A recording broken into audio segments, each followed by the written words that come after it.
Hello, everyone. Great to have you on this show tonight. Good day, great minds. Welcome to my channel. Welcome to Making a Difference with Sandra Oko. Welcome to our first monthly coaching session today, which will be anchored by our own professor in the house, Professor Sheun Oyekola.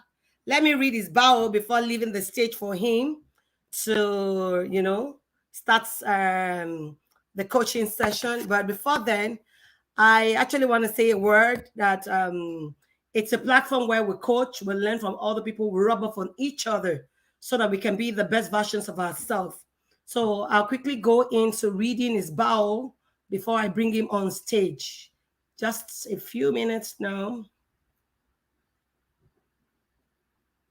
Shewon is a lecturer in South Africa, and he'll be taking us, and I think he's the best fit for it.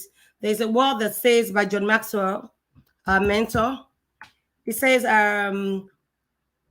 what are you expecting from this coaching session? He said, it's always good to know what people are expecting so that, the expectation of people becomes like a standing platform for you to ride on, not your limits. It's not a ceiling, but rather is a platform for you to start on so you can go beyond the expectation. I'm sure you might have come with your questions, prepared to ask him, but I want to let you know that whatever your expectation today, that will be our bedrock. That will be the standing points. That will be the ground on which Professor Sheun will be taking up the class, where to start. And it's not a ceiling. And I can assure you, he's actually the right speaker and the right person for today's topic. He will do more than justice by the grace of God. So I want to just read his profile. Professor Oluwaseun Oyekola is an associate prof at the Department of Chemical Engineering, CPUT.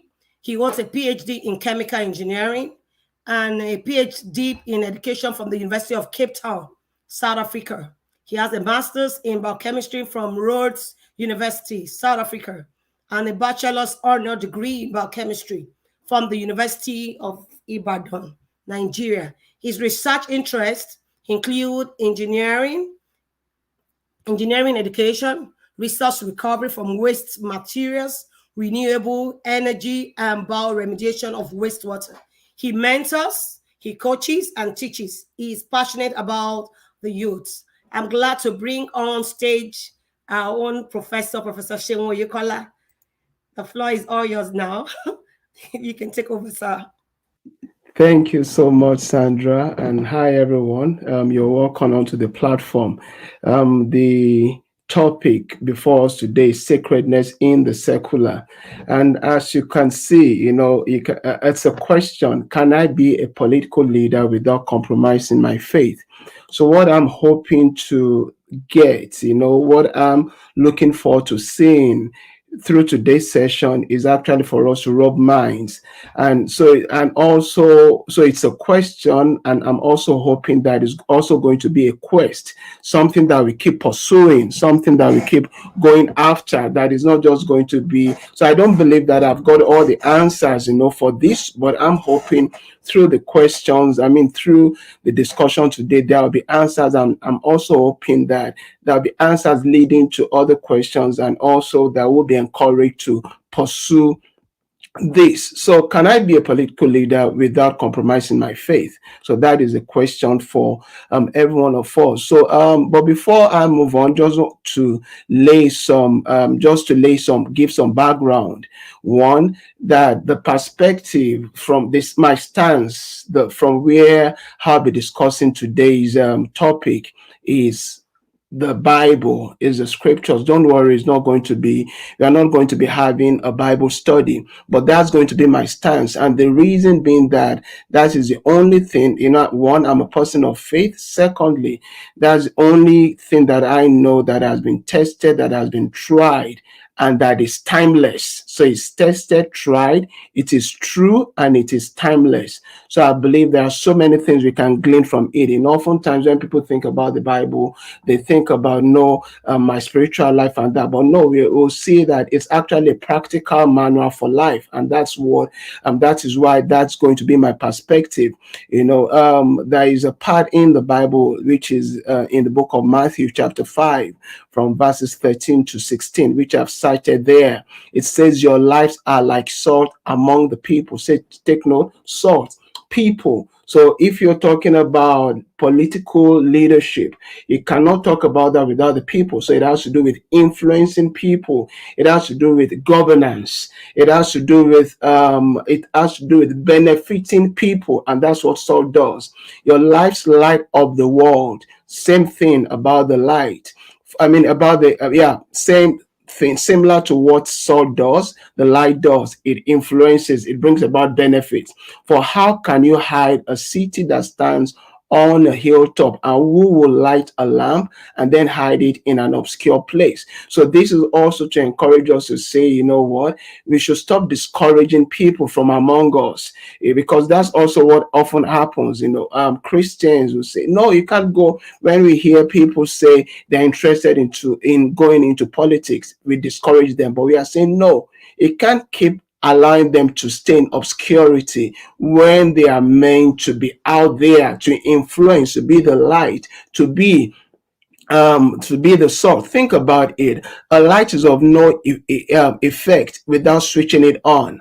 A light is of salt is of no effect if you just leave it in the canister, if you just leave it in the can. So we cannot isolate the light from the moment the light is not switched on, darkness will continue.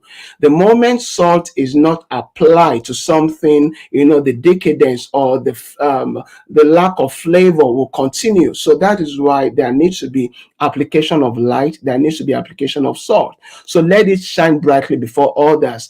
That is politics, that is leadership, so that your commendable works will shine as light upon them. And then the other thing in terms of my background is my premise, the proposition, which is one of the things that John Maxwell talks so much about. And I'm sure you've also heard Sandra, the host of this program, rehashes every now and then, which is the fact that leadership is influence. And whenever we think about leadership as influence, think about a ripple effect. When a ripple starts, there's just a drop, and that drop causes something bigger. And then there's a bigger cycle, and then it spreads on and on like that. So that's what we are looking at. So it's about influence. So as we move on, another thing I want us to have at the back of our mind, that the talk today, or the discussion today, is not just about politics. So it's about influence. It's about our workplace. It's about the marketplace. It's about the community, wherever you find ourselves, being able to make positive impact wherever we find ourselves. Our sphere of influence. So your sphere of influence might just be 10 people. I mean, mine might be 50, and on like that. But you can influence someone who will make a bigger impact somewhere. I'm sure you've heard of stories of leaders like Abraham Lincoln. How it was someone that actually advised him to have a particular look before he became a president. We don't know the person's name, but we hear Abraham Lincoln. But that person had an influence on Abraham Lincoln. And then finally, talking about the background, the purpose, I want us to look at those two citations, or those two quotes. The first one, it says, the only thing necessary for the triumph of evil is for good men to do nothing. In this particular case, we are saying good men, salt, good men, light. So if we don't come out to do something in politics, in our community, marketplace, and the rest, evil will continue, evil will persist, darkness will persist, decadence will continue, decay will continue. Albert Einstein, one of the wisest men that has ever lived, at least in the century that we are aware of, said the world is a dangerous place to live, not because of the people who are evil, but because of the people who don't do anything about it. So I hope the topic is beginning to come together in our minds now. So sacredness, we talk about good, secular, we talk about the world around us. So just to say, so that's just a picture showing a ripple effect. So you can now imagine, look at those if you were to look at those different drops, think about it. Let's say 1, 2, 3, 4, 5, 6 drops.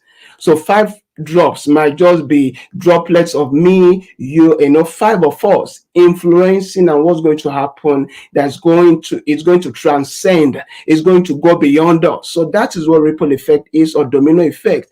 And in terms of ripple effect, usually you could see that the end point is bigger than the starting point. So that is what we are hoping, that's what we are talking about in terms of influence. Think about a domino effect.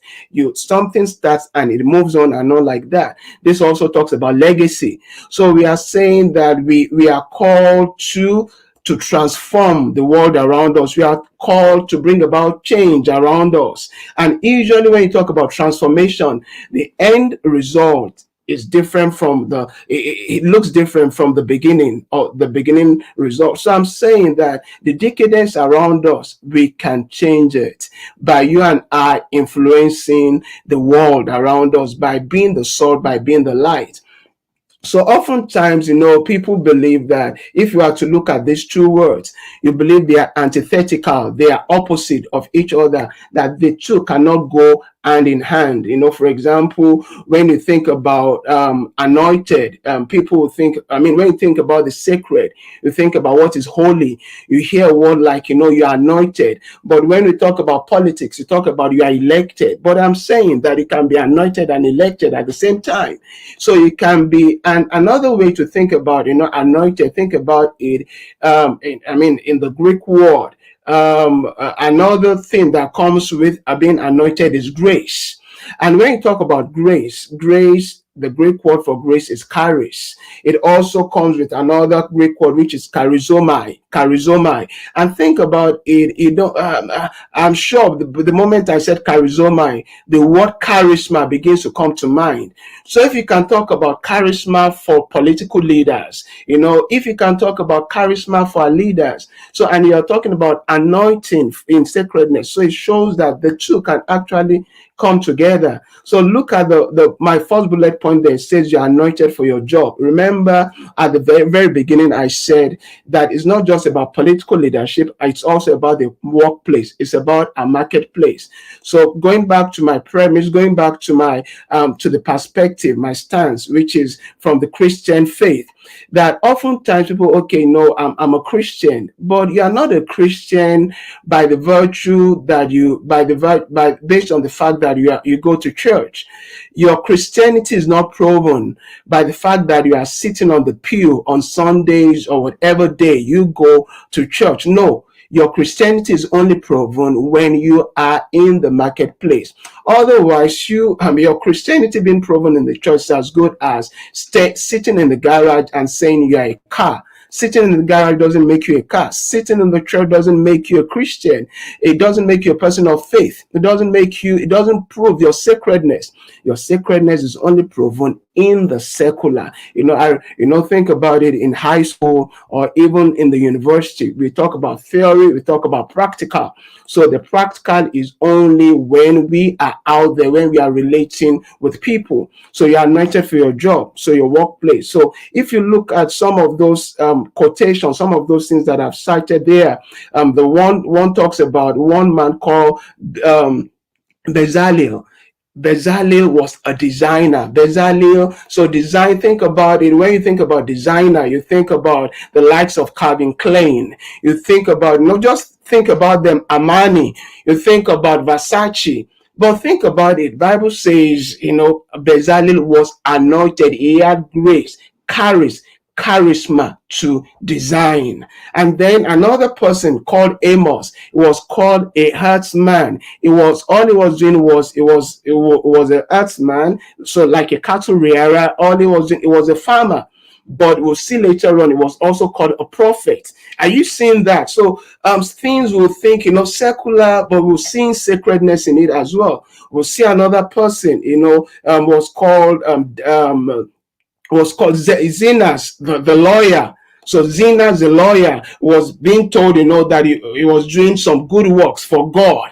And then we hear about Luke, the physician, who wrote even scriptures in the Bible that are being cited till date. So think about those. So those things are secular responsibilities, but we saw, that they had grace, they had charisma to do those things. So you have charisma, you have grace, so you can be anointed and be elected at the same time. So if you're a person of faith, my posit to you, what I'm putting to you today is stop having that dichotomy. People talk about my spiritual life, my secular life. We are not bipolar. Please forgive me. I'm not trying to speak down on anyone that has such an issue, but you know what I'm trying to say. Having two sides. That's what I'm trying to say. I'm not trying to make joke of a mental issue. No, that's not what I intend. But what I'm trying to say is that you can't talk about as if you are two different people. You are one person. So oftentimes when you talk about being sanctified, you mean you're set apart for a particular purpose. So, and that's what I'm trying to bring about here. That instead of saying, this is my sacred life, this is my secular life, let me rather see that I'm sanctified. I'm being placed in a particular place for a purpose, for such a time as this. So in my workplace, in my community, wherever I find myself, I can do something good. I can do something godly. So I can show forth altruism wherever I find myself. So I've got endowments in me. So I'll say that I've got God-given talents. So sacred, God-given, divine, God-given talent. So I can use that. I can use that to do something good for others. So that's what I'm trying to push for, through this talk. So I've tried to put what we typically associate with sacred, divine, God, holy, set apart, godly, faith, principles, and convictions. Those are things that we typically talk about. And then when we think about secular, things that are common, things that are worldly, things that are temporal. So oftentimes we want to associate politics with the secular. So, and our work, our different vocation. Even before I move further, oftentimes when you hear about the word vocation, what comes to mind? Your work, right? So for example, my vocation, I'll say I'm a lecturer. But you don't need to be a linguist to know the word vocation. It has its same root meaning as vocabulary. Same root same root as my vocal cord. So that talks about words. That talks about calling. So in essence, your vocation and your calling, you can't separate them. So we can't keep saying that. So in essence, I'm saying that some people are called to be politicians. Let's support them. Let's support them. Let's, do everything, to encourage them to be there. And I'm also saying that they can be there and not compromise their stance. So, but there are several things they need to do, or we need to do, so that we won't compromise our stance. So let's go back to where my premise, my perspective, which is the Bible. So you see that Bible isn't against political leadership. Actually, by extension, when you hear royal priesthood in the Bible, you hear that's king, that is priest. We talk about, that those who are anointed to fulfill a purpose. But if you are to look at those purposes, if you are to look at those different purposes, it was governance. By extension, it was political leadership. So it was political leadership because they were governing people. So it wasn't just about governing the church. They made rulings. So they made standards. So by extension, we can do that. So changes won't happen like we mentioned at the very beginning. You cannot just put the light, hide it somewhere, put the salt, leave it in the canister. So we can't keep going on our knees praying. No, prayer is not about it. Prayer is not going to solve all our problems. That is why many nations that are very religious are not doing so well, because we believe prayer is about everything. No, prayer is not about everything. Even one of the sayings from the Holy Book is that pray and watch and pray. So what shows me I need to do something, be attentive physically, pray. I need to do something spiritual. So you need to bring the two things together. So it won't happen by just going on our knees. It won't happen by apathy. just folding our arms. And it's not going to happen by just throwing our hands in the air, giving up. Things are bad. We complain so much. No. And also going back to the good book, the Bible, sons of Issachar, it was said concerning them that they had an understanding, they had insights that has to do with. So another way we could talk about them was they were analysts, they were strategists, they were scholars. These are people we need in the political space. So I read an editorial, a writing by someone, Leke Alda. It's someone to watch out for when it comes to apologetics and when it comes to issues like this. And I've cited him there two things. He said the church has two under leveraged assets. The church has the numbers and the moral authority. Can you imagine that if you can merge that and leverage on that? I'm sure many of us have seen crusades, have seen, church activities with millions of people. What if those people really take the good things they are learning and impart it on others and use it to affect their world? The second quote from him is that Jesus fought oppression. He was not crucified as a rabbi. Rabbi means a teacher of the word, of the scriptures. He was crucified as a political figure, because if you read the scriptures, you see that what he was crucified for was insurrection, was felony, that was what he was crucified for. And actually the word Messiah, which is from which is also called the anointed one, which is from Hebrew, Mashiach, is actually used for political figures. So it's used for political figures. So looking at this, you could see already that the God is not against politics.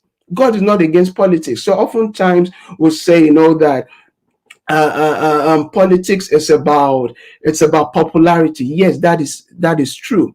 But we are seeing beyond popularity, it's also about the positive quality. Oftentimes, I'm sure, one of the words that are very popular these days are influencers. You talk about influencers, and oftentimes influencers have large number of following, popularity, and then sometimes so usually they have large number of following, millions, thousands. Think about the celebrities. That's why they are no longer called celebrities. They are now idols because of large followings. People worship them. People adore them.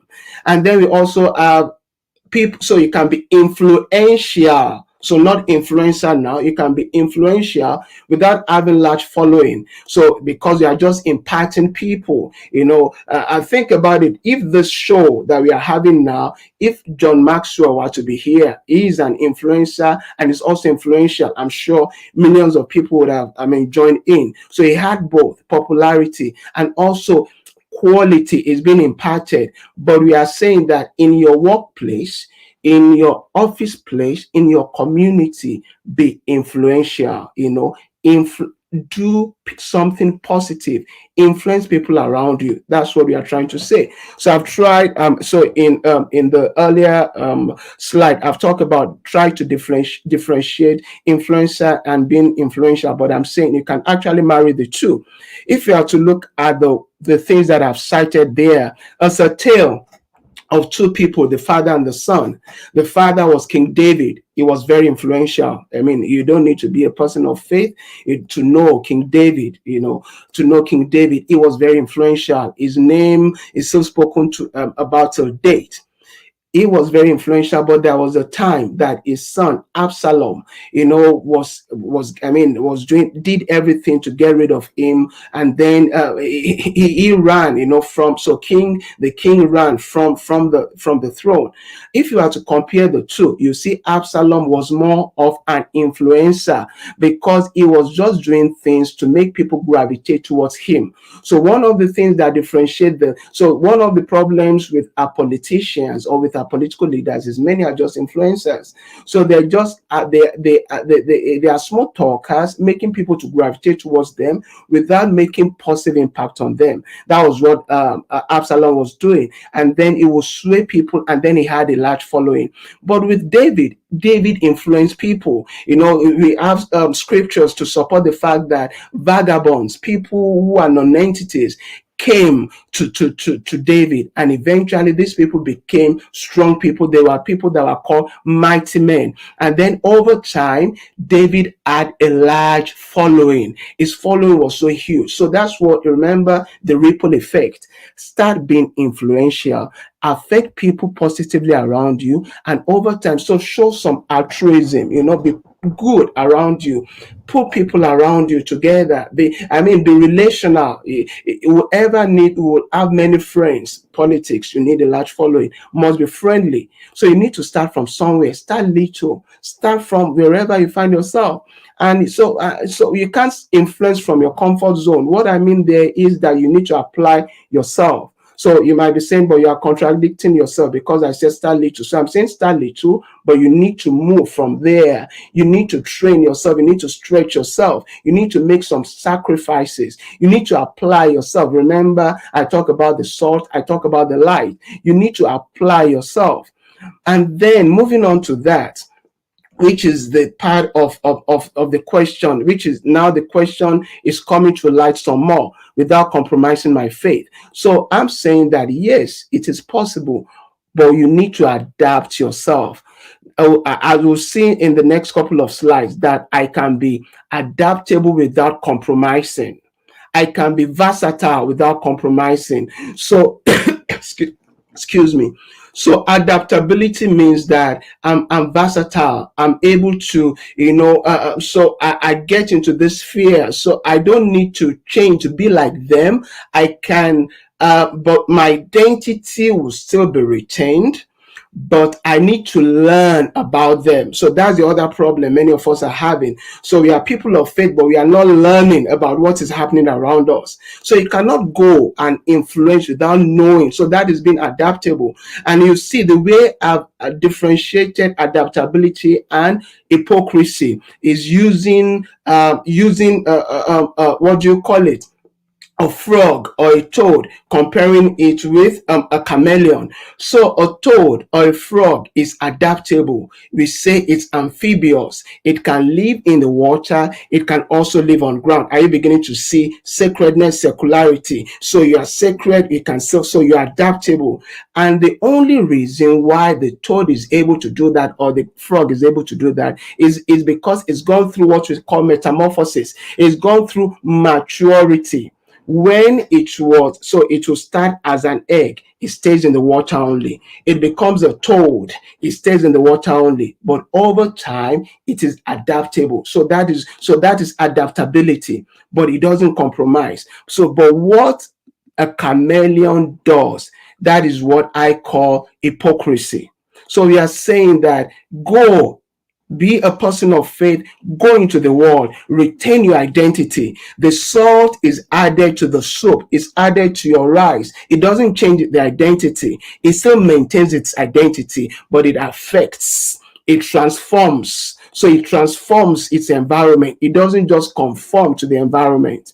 Unlike hypocrisy, which is what many political leaders do. So we are saying that but think about it, you need to have that call. We talk about charis earlier on. We talk about charisma, core, character. I'm sure many of us have had, charisma without character is chaotic. So that what we are trying to say is people need to be infused with character so that they can be people of positive influence. So in closing, the considerations or summary of everything that we've talked about is, for me, I believe, in order for you to be a person of faith and still be a politician, be a person of influence in your community, wherever you find yourself, outside the church, outside the place of faith, is you be a person of convictions. If you don't stand for something, you cannot. I mean, you fall for anything. So the heart, there's a scripture, Psalm 78 verse 72 says, that David led the people with the integrity of his heart and with the skillfulness of hands. So convictions and competency need to go hand in hand. So you cannot become a leader without being trained. So you need to be mentored. You need to be you need to be someone's apprentice over time before you can get out there. So remember that drop. And another thing is that I believe that one of the reasons why many people start as a person of faith and they compromise is they go into the political sphere solo. You need company. You need people of like minds. You need support. You need support so that there can be synergy. You remember the picture of the droplets that I showed earlier on. So you need relationships. You need people like you, and that's what we need to start doing. That's one of the purposes of this platform. That we need to encourage people develop relationships, develop reputation, and they need to go out there, apply themselves, adapt themselves without being hypocritical, without compromising their faith. So I'm going to pause there, and then I'm hoping that we can discuss taking this further. Thank you so much, Sandra. Over to you. Much. It was a mind-blowing session.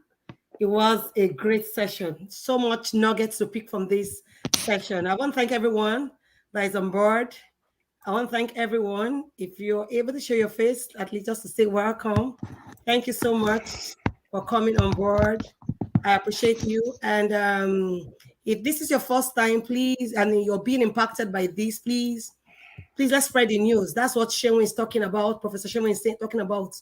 When you see something that is benefiting you, please go all out. Let's invite the people to come. Let's be a people of impact, people of value, going out there to bring people in. So I want to thank you so much for your time. Professor Sherwin, I want to thank you. I don't know if anyone has any question, anything you want to bring forward, maybe any discussion, anything you want to add, a plus to it, or something you disagree that you think should have been said somehow. I want to thank Sister Madam Lola, Tokumbo Adigun, Emmanuel Che, Emmanuel Uko. I want to thank you, Justina, for coming live into the studio. Thank you. Most of your cameras are not on, so I don't want to bring you off stage. So, do you have any question, please, before I wrap it up? I don't want to keep everybody too late, because I know in South Africa now it's about 11 o'clock, going to 12 midnight. And in Nigeria, that's about some minutes to 11. So I don't want to keep anyone longer. Do we have anything we want to ask? Professor Shane, I think this guy, I think it's from your end. We've seen, it says, very insightful, Prof. Remain abundantly blessed. I'm just giving you some comments. And he said, when you spoke about Matthew 18:6, you just hit the nail on the head. I think the guy from South Africa, his name is funny. Is it Wiggins? Wiggins, yeah, Dr. Wiggins, yeah. He just left some message for you. And in absence of no questions now, let me just say a few things. Let me recap. Growth is intentional. Growth is not accidental. We are a people of faith. We can't add our faith. We are true to who we are. We are a faith-based person. We're not two-faced. And it says leadership is influence. You have to be careful what influence you're talking about. Are you talking about positive influence or negative influence? We have so many influence out there in the social media. We have so many influence out there. So we have to be careful. Is it a positive one or a negative one? We are actually, this one we're talking about a positive influence. And it says, we're a people of value. That means everyone that comes into our circle, that come into our life, we try to impact them positively. He says we're a people of value. We are adding value to others. That's a phrase by John Maxwell. And it says, Rome was not built in a day. Bit by bit, step by step, you will get to the end point. If we keep waiting for, you want to have a great followership, you have to start somewhere. You have to start influencing somebody somewhere in your circle. You have to start from your home front. That's why it says it starts from the home front and it extends to your community. It extends to your church and it extends to the larger community or where you work. So we have to start bit by bit. And that's why I made that statement. Rome was not built in a day. They started somehow, some way. You need to be mature to be able to lead people. And you need to be adaptable, ready to adapt, ready to be, be able to go through tough times and still come out stronger and, great to be able to influence people. And it says, we are the salts. Really, salt without salt, and I know a lot of women that are here know the importance of salt. It says when a salt loses its saltiness, it is therefore not needed for anything. So we are meant to go all out there to be a salt to the world. We are meant to go all out there to be a light.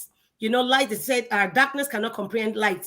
And that's why when we stand anywhere, the light of God speaks. We speak, our faith, reflects.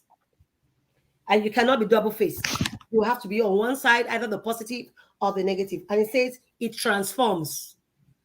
We are not meant to conform, we're meant to transform. So that means everywhere you get to, every neighborhood where you get to, you are meant to influence people positively. You are not meant to conform to the status quo. You are meant to transform lives. We are a people of value, adding value to people. And it says relationships. There's a word, one of my mentors, Pastor Dotun, often says, she says, relationships are the ships that you need to get to your destiny points. So if you do not have good relationships, you don't have people you can,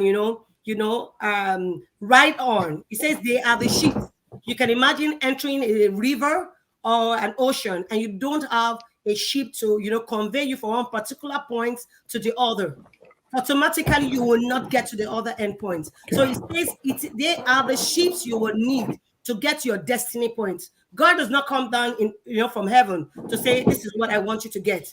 God uses men. So the devil too uses men. So you must have relationship with the people in your family. I always refer to the family because the family is the first community, the first podium, first platform you're meant to lead before you extend. If you're not able to lead your family, you're not able to influence the people in your circle, you cannot lead the larger crowd. And like he said, as Christians, we have so much in common. We have the crowd, we have God on our side. I think this time around, anywhere, I think that we should, at least because of the faith, come together to do something good for the country. I'm not writing off anything. We are going to be a country, we will be great. If any, like I said, when a salt loses its saltiness, it's no longer useful. So I want to encourage everyone. One of the reasons we're, discussing topics like this is to influence us, to say that politics is not for only the secular people. It's also for people of faith. If you're a people of value, if you have value, go out there to show your values. Let people see you and let people know your value. The moment people get to know you, like Leke Harder, we used to go to the same church together. I know Leke for a long time. Leke will stand, he's always an antagonistic person. Either you go with him or you leave him. Leke has a mindset. Leke, this is what Leke wants to do. You cannot. Leke now has an influence on his own. He's been there over 20 years, and I'm sure he's, creating an influence. He has a large followership. So we can go all out there to become a people of difference. And that's why I say, please plug into an environment where you can grow. Plug into an environment. You cannot be alone. And that's what the devil does. He said, woe to him that is alone in the day of trouble. When you are in trouble, nobody will come to your rescue. And that's why I said you need a relationship. So please plug into an environment where you can grow, where growth is, is possible. Plug in there and belong. If perhaps you're in a group making a difference, one of the reasons we come together is we don't believe anyone is an island of knowledge. We believe we can learn from each other. We believe we can rub on each other. Like I sent some topics and I said, there are coaches amongst us. Professor Shen decided to take this topic and say, okay, he'll be able to teach on this. There might be something that's bothering you. There might be something you know of that you think will be of impact. Please, you can, send me a message. Just send me a mail. Tell me this is a topic you would like to take or something you think you want a discussion to go on so that we can all learn. You understand? And I want to encourage us, and I want to say thank you for staying to the end of the show. I want to thank everyone everywhere in the world. everyone that is in the studio with me, and those watching us on Facebook and YouTube. I want to say thank you for joining us. Let's go out there to make a difference. Let's be a people of difference in our homes, in our office, in our community. Let's go all out to become that change agent God has sent us to be. Thank you so much for joining us tonight. Do have a great weekend. Thanks for having me. Thank you Yeah, so thank much, you so much. Professor. Yeah. Yeah. Cheers, everyone. Yeah. Enjoy the rest of the day. Yeah, bye. Thank you. Bye. Bye.